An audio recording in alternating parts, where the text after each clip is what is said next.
అంబల్ పడి అళప్పల్ మహాస్వామి వారి తొలియాత్రలో భాగంగా శ్రీమఠం శిబిరం ఆంధ్రదేశంలో ఒక చిన్న పల్లెటూరు వచ్చింది. అప్పట్లో మఠానికి సరిగ్గా నిధులు ఉండేవి కావు.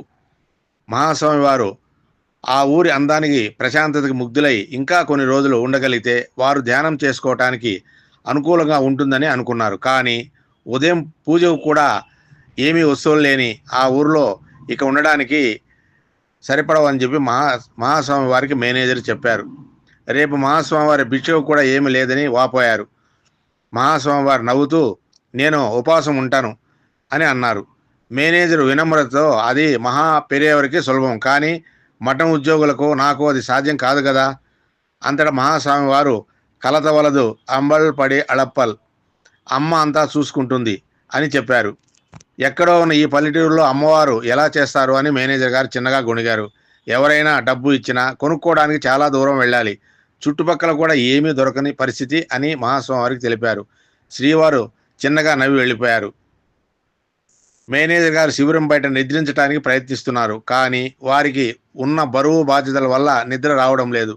రాత్రి 11 గంటల సమయంలో చక్రాల సందులో లాంతర్లు వేలారు తీసుకుని కొన్ని ఎడ్ల బండ్లు వరుసగా రావడం గమనించారు మేనేజరు.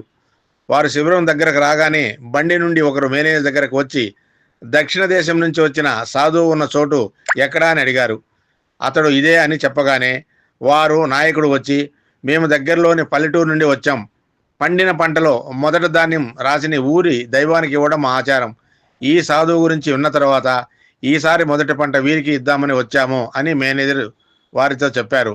ఉదయం మళ్ళా అందరూ పనులకు వెళ్ళాలి కాబట్టి ఇప్పుడే ఇది తీసుకోండి అని చెప్పారు. మేనేజర్ వారికి ఈ విషయం విన్న తర్వాత నోట మాట రాలేదు. కొద్దిసేపటి తర్వాత సవాళించుకొని లోపలికి వెళ్ళి మహాస్వామి వారిని మేల్కొలిపి విషయం తెలియపరిచి సంభారంలో తీసుకోవడానికి వారి అనుమతి తీసుకున్నారు. మహాస్వామి వారు బయటకు వచ్చి వారిని ఆశీర్వదించారు. ఆ ఊరి పెద్ద వినయంగా మహాస్వామి వారితో వాళ్ళ ఆచార ప్రకారం వాటిని అర్పిస్తామని మహాస్వామి వారి అంగీకారం తీసుకున్నారు. వాళ్ళు పడిని ధ్యానం కొలిచే సాధనం, ధాన్యం కొలిచే సాధనం తీసుకుని వాటి నిండా ధాన్యము కూరగాయలు పోసి అక్కడ ఉన్న మఠం బుట్టల్లోకి పంపారు. మేనేజర్ ఈ సంఘటన చూసి కన్నీరు కారుస్తూ అర్ధరాత్రి అమ్మవారు ఇచ్చిన అంబల్ పడే అనంతల్ అంటూ అలా నిలబడిపోయారు. మహాస్వామి వారు అక్కడున్న కూరగాయల్లో నుండి గుమ్మడికాయను తీసుకుని మేనేజర్కి ఇచ్చి నువ్వు రేపు హాయిగా నీకు ఇష్టమైన పాలకూటు చేయించుకో, నువ్వేమీ ఉపవాసం ఉండవలసిన అవసరం లేదు అని నవ్వుతూ అక్కడి నుంచి వెళ్ళిపోయారు. అపార కరుణాసింధుం జ్ఞానదం శాంతరూపిణం